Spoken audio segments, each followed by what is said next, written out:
welcome to On the Block. I'm Ed Wilkinson, and today I'm in Queens Village at Incarnation Parish, and we're going to talk with its pastor, Father Josephjude Gannon. So, welcome to the show. Thank you, Ed. Nice to see you again. Yes. On the Block, we like to talk a little bit about the priest and his vocation, where the idea of priesthood came from. When did you first think that maybe you had a religious vocation? Well, I went to Monsignor McClancy High School, and I was exposed to the brothers there. And then I went to St. Francis College in Brooklyn. I was exposed to the Franciscans there. The Franciscans really wanted me to be a Franciscan. They were even offering me free tuition. I went to Assisi for the first time with them. They took me on a trip with a whole bunch of other people from the college. And then in the middle of that, I started to discern a vocation to religious life. But then I thought, I always wanted to be in Brooklyn and Queens. I don't want to go worldwide. I don't want to do that. I felt a real call to the city. And I started talking to my pastor, who at the time was Monsignor Ogle, Father Sean Ogle, and he said, well, what about priesthood? And I said, okay, the Franciscan friars of Brooklyn, they're brothers, they're not priests. Right. So I said, well, that's out then. Mm-hmm. So then, what about Brooklyn? So I love priests, I love seminary, so then from there, I just started to hear the call to say yes in little ways. Where did you join the seminary system then? After St. Francis, I didn't go to Immaculate Conception Center. I didn't have to, because I was able, because of the theology and the philosophy of the school in St. Francis College, I was able to do all my philosophy there that I needed, and I went right into the seminary system in Huntington and Immaculate Conception there. How was that transition for you? It was different. I lived at home. I grew up in Far Rockaway. St. Mary's Star of the Sea is my home parish. And I commuted every day from either the A train or buses, or so to have to move my house, move my family, and live in this place that was like a museum out in the middle of nowhere, Suffolk County, that has no signs, and there's no planes over, and there's no trains over. It was kind of freaky. I didn't sleep for the first month when I was there. Dark at night too out there. It's cold and dark at night. But I loved the guys in the house. I loved the fraternity. And every time I would question, something would come up and said, no, I'm supposed to be here. I like what I'm doing. I like this. And it was more an affirmation. All of the challenges became affirmation to me that I was in the right place. Yeah, it's a discerning process, so naturally you might have doubts along Absolutely. the way, right? And you're able to... Absolutely, and that's only natural. Yeah. For me, when I was in college, within a 6-month to a year period, people kept coming up to me and saying, I think you're called to something. I think you're called to the priesthood. I honestly thought it was a little bit of a conspiracy, because they didn't know each other. Yeah. One was Monsignor Ogle, another was a Franciscan, another one was one of my professors who was just a very nice guy. And one was a little old lady in the church, because I was a lector at St. Mary's, and she came up to me afterwards and said, you spoke like a priest. I was like, thank you, go away. Yeah. So you always hear that it's a call, mm-hmm. and it's not somebody calling out from the heavens. No. It comes through normal people. It came through people. Yeah. And it came through people who were prayerful, who loved the church, and who saw something in me that I didn't see in myself at first. Mm-hmm. It took a while to really be okay with the fact that God's really doing this for me and with me. That it wasn't like I had a grand plan of life. It was more, all these people see something in me that I don't see in myself. And if I don't explore it, I'll always wonder what if, but I'll also never really give the potential that I'm supposed to do. Mm-hmm. And once I started to say yes, it all came into play. And now you find yourself out here in Queens as a pastor of 2 parishes. That's correct. You're here in Incarnation, but also you're the pastor of St. Gerard Majella. I am. How do you balance those two? I mean, how do you take care of 2 places? Do you run between them? Or? Sometimes, drive, walk, carrier pigeon, whatever has to happen. It's a transition, and I was joyful that the bishop said I could handle this, and he asked me, so I said yes. And I've always said, the bishop wants me to do something, I'll say yes, no matter what. I'll do it to the best of my ability. There's bumps in the roads of how to handle both parishes. We're in the process of canonical merger, and that's scary for some people because of what they think it means rather than what it is. Yeah. And so it's helping people along that process. But at the end of the day, it's about bringing Jesus to people. It's about making sure sacraments are here. It's about celebrating with them.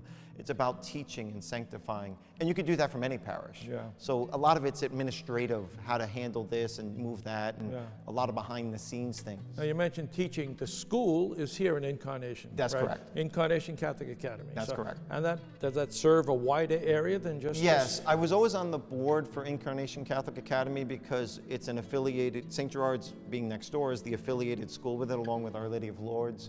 And so I was always at board meetings, and I kind of knew what was going on, and I visited the school many times. So that was also part of the bishop's idea of a natural fit, because I was already somewhat present. It wasn't a cold entrance in, especially after coronavirus, because I took this on in the middle of coronavirus when we were in lockdown and had to figure that out. Now, to make the school more accessible to more people, you initiated what you call this covenant plan. Yeah, the Tell covenant. us about that. The covenant agreement. It's not a contract.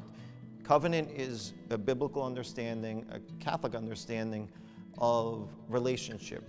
We say at the Mass, the new and eternal covenant, right when Jesus is present. And so it's a relationship with the people of God and the church. And so what I've done is, through the St. Elizabeth Ann Seton Trust, we've been able to develop scholarship of the covenant. And the families are Catholic families who attend Mass and are volunteering and might be on my board, might be on other types of boards that I'm asking for, and they're part of the parish. They're interweaving in part of the parish. They're leaders. And so they volunteer that way, and in return, I help them by giving a scholarship to them, half tuition for that family. What is the full tuition? The full tuition here for a Catholic is a little over $4,000 a year. I think it's $4,200. So to get half tuition is a big help. That's correct. So do you find that there are a lot of kids who are able now to come because of that? Yes, we've given away about $50,000 in scholarship money through the covenant agreement. Now that also doesn't include what Futures in Education can do, because that's another whole realm. So you can get even a larger grant then. Yes. Yeah. One of the families is a covenant family and was able to get help through Futures and does about $90 a month in their tuition. Wow, isn't that great? You're not going to find that anywhere else in the diocese, or anywhere else I think of anywhere. Yeah. What is the benefit to the parish of having a school? I mean, it's almost like the lifeline of the parish, right? In many ways it is. The benefit is you help families. You're introducing it to families, and even the non-Catholic families that are there are introduced to the Catholic tradition, and some of them may want to go through the RCIA eventually. Some of them, even if they don't, they know the neighborhood, the Catholic Church is here for you. And the families know that and are very much a part of that, because without families, there is no church. Without families, parishes can't survive. So that's the give back. How important do you think it is, to the parish itself, the future of the parish, the future of ministry, keeping families intact, to have a Catholic school as part of their mission? I think it's very important for many ways. Religious ed is great, and it's important. You have a full religious ed program besides that, We right? do, in both parishes. And what we've been able to do is use the religious ed program to help coordinate through Catholic education, because a lot of the kids in the Covenant program came from religious ed, where they never would have had that opportunity before. And they're formed in religious ed, and they were given this opportunity, and they've jumped at it. As I said, we've helped over 20 families who never would have been able to afford Catholic education. And these are our Catholic families. These are our Catholic people. Well, in a minute, we're going to meet some of these families and talk to some of the students. So thanks so much for coming by and sharing your ideas and your concept about Catholic education. Yeah. Thank you. That's Father Gannon, and we're going to come right back and talk to some people who are involved at Incarnation Catholic Academy. Stay right there.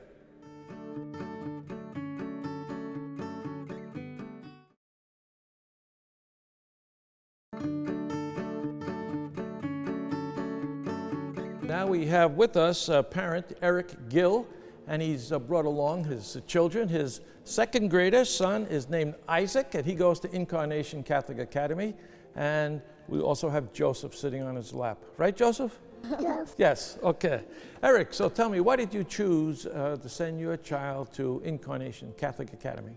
Well, we previously had our children in public school, but we've noticed that there's a lot of gender ideology and a lot of a push for Pride Month and all of this. And we've found that this is a bit dangerous for our children in general. You know, religious or all education starts at home. And we wanted to control a bit of what is being taught to our children outside. So we decided to put them in a Catholic school. Yeah. So this is typical of what's going on across the country. A lot of parents want to make sure that they have a say in their education of their children, right?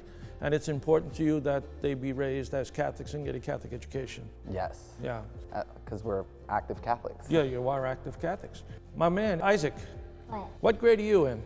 Second grade. And who is your teacher? Mrs. Bonham. Is she a good teacher? Yeah. Yeah. What is your favorite subject? Math. Math. Why? Because I love like the numbers that you ask questions, like adding and subtracting. Like I like that. Yeah. And what are you going to do someday? What are you going to be? What do you hope to be? A software engineer because I like video games a lot. Oh boy. And so that's how the math is going to help you, right? Will that help you? Yeah, because I need to learn a lot of math. Uh-huh. And you have to learn a lot of English too, right? So that you'll be able to program things in, right? Yeah, it's all very, very important. So now how do you were in public school last year, Yeah. and now you switched over to Catholic school. Yeah. And now what happens? What's the difference? Do you learn different things, or you learn? Yeah, because now we have like religion, which is like different than last time. Like in public school, we don't really have like religion class. Yeah, yeah. And what do you learn in religion? Like we learn about God. Today was the feast of like Virgin Mary. Oh, really? So you enjoy that? It's just something all new for you, right? Yeah. Yeah. Okay, Eric, how important is that to you that the kids get a foundation in their religious education here at school? I think it's the missing piece, you know, that you won't get outside. Outside of Catholic school, you won't get that missing piece of the importance of religion, because religion's being pushed aside more often than not for other ideas, which are, I think, are not as important as a child having a base in faith, because later on, as children grow, they have questions. Sure. And their questions, when they're younger, are easy questions. But as they get older, you get more existential questions, which come around. And if you don't have a base of an answer to your life, then as you get older, you will try to find your life somewhere else. And you hope and you believe that the church will provide those answers for you and your children, right? Yes, Yeah. this is the belief. So it costs some money to send the kids to a Catholic school these days, which prevents a lot of kids from being able to go to school. You were able to get some financial help though, right? Yes, so prior to this, this wouldn't be possible if it wasn't for this covenant grant. Right. This covenant agreement, because it provides us with the ability to put our kids in a Catholic school, which is what we want. And I think that, you know, access is the hard part. It is expensive, you know. Sure. This is a reality. Everything's expensive. You could get education for free, but Yes. you've chose to go to a place that charges you. Yes. And I think it's also important to note that the education that they're getting is not lesser, you know, because some people have the idea that you're getting a lesser education at a Catholic school. Might as well send them to a different private school because that's better. But the reality is that this is, we find in our family that this is necessary. This is the most important thing for our children and their growth. And that this covenant grant provides our children with the ability to get this education that we so want for them. So as part of the covenant, you get some financial help, but you have to give something too. What do you provide? Yes, so the most important thing we provide is time. And we provide our time at presentation of Blessed Virgin Mary. We're a catechist there, which means we help instruct it's a program called the Neocatechumenal Way, and we provide catechesis to adults to enter into faith. We help them, you know, recognize what their baptism meant when they were young, because many of us are baptized as children, but we don't understand what baptism really meant, because this is, in the old church, you were initiated into church. You initiated into becoming a Christian by getting baptized. And this was not easy. You know, you had to prove that you could show love, that you could show unity with everyone. And you know, we now baptize children as young, and that's okay. This is what the church has, you know, found that it needs to do, and that's fine. But we want to try to help people rediscover this, because many have left the church. You know, you get confirmed, and many people after confirmation just leave. You know, the Pope says it himself. They call it the sacrament of goodbye. You know, once you get your confirmation, goodbye, I'll come back, maybe I get married by the church, maybe I don't. And so the importance of catechizing adults and giving them instruction and allowing them to see that God has not made a mistake with them or with their history, with anything that's happened to them, allows them to come back to the church in many occasions. Yeah. Okay, thanks so much. It's great to have the members of the Gill family. Thanks for coming by and sharing your interest in Catholic schools. We're going to take a break now, and we'll be coming right back.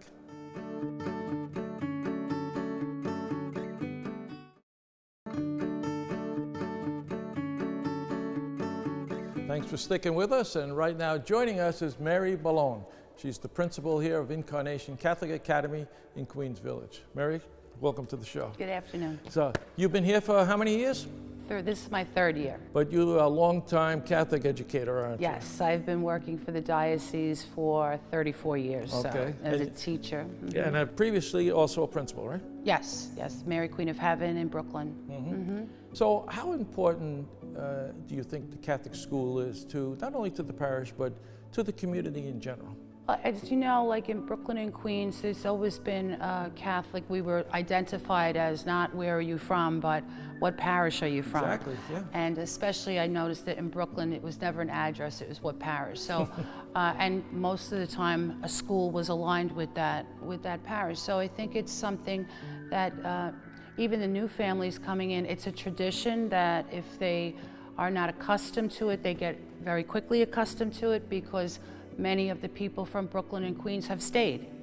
And so, you know, they see the families coming in with their parents, with their grandparents, and they see the tradition is here. And so I think it's very, very important that the Catholic schools remain in Brooklyn and Queens.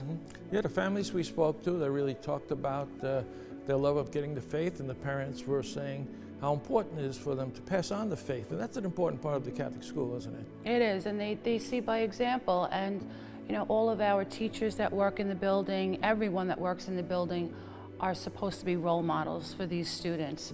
And there's supposed to be a Christ-like atmosphere in everything we do, whether it's teaching gym, or it's serving lunch, or it's teaching religion class. We are all supposed to be held accountable for our faith and as soldiers of Christ to imitate, you know, and so that the children can see that. So who are the families that come here to Incarnation, and what ethnic groups would they belong to? We have such a diverse population, and when I first came here, I was not familiar with Queens, and you know, they're used to saying there's different pockets and different areas, but I find that Incarnation, it's everyone. We have people from the West Indies, Guyana, India, Nigeria, Italy. You know, we have Americans that have been here in Queens forever, and then we have a great new population of immigrants that are coming in that are they just add to the school. Yeah, we've been talking with Father Gannon and with the parents about this covenant agreement that you have. Has that been helpful to increasing the attendance in the school? Oh, I think so. I've seen it, you know, from the summertime to now coming in September. We were very busy this summer with new applicants, and you can see their faces when they come in. They're happy, they're proud to wear the uniform. This is something they never thought they'd ever be able to do, is to wear a Catholic school uniform. And so there's a greater appreciation, I think, when it's something that you don't feel it's attainable, and now all of a sudden it is. And these are people that are parishioners to begin with. They are practicing Catholics to begin with. They would do everything for the church or anything for the church regardless. And so now, you know, not only are they're practicing their faith, but they're able to give their children a Catholic education all day long, not just for an hour, you know, once a week. Right. So I think it's great. Finances can be a stumbling block, and this really helps them get over that, doesn't it? Yeah, it's always a stumbling block. It really is. And so this is, you know, it's not $500, and because really $500, I mean, it's a lot of money, but half half sounds greater, you know, and it is greater. You mean a couple of $1,000, that's a lot of money. Sure. And so it is a big scholarship, and you know, they just, what their involvement is what they're doing to anyway, you know, as parishioners. Yeah, right, so right. you know, we use their talents, you know, as Father Gannon said, it's time, it's talent, it's treasure.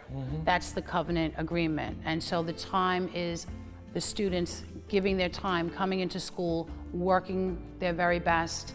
The talent is the parents in the parish, and it doesn't have to be Incarnation. It can be any parish They come that they from will, the surrounding any areas, yeah. parish, as long as they work in their parish and they volunteer. And the treasure is what we can give them in the form of finances. So. And this must make the families feel more invested. They have a real interest in the school now. They want to see this succeed, don't Exactly. they? Now, how's the school doing? It's doing great. It's doing great. Like I said, everyone struggled last year a little bit, but I think because of the pandemic, I think we've gotten closer with the parents because the communication was nonstop. It was Zoom, it was emails, I think maybe even more so than it ever was before. And some of the parents, they worked in hospitals. They didn't get home until 12 o'clock at night, you know, and they would send us an email. A lot of the teachers answered it because they knew that was the only time that they could talk to the parents. And so you would think that would kind of die down with everyone coming back to school, but it hasn't, which is a good thing. I think there's more communication now because of the pandemic than before. So that's stayed. Great. Well, best of luck with the school. I hope it continues to be very successful, and thanks for joining us Thank today. you very much. Thank And you. our thanks also go to Father Gannon and to the students and the parents who joined us. So we hope you enjoyed this look at Queens Village and Incarnation Catholic Academy. Thanks for being with us this time, and I hope to see you again next time.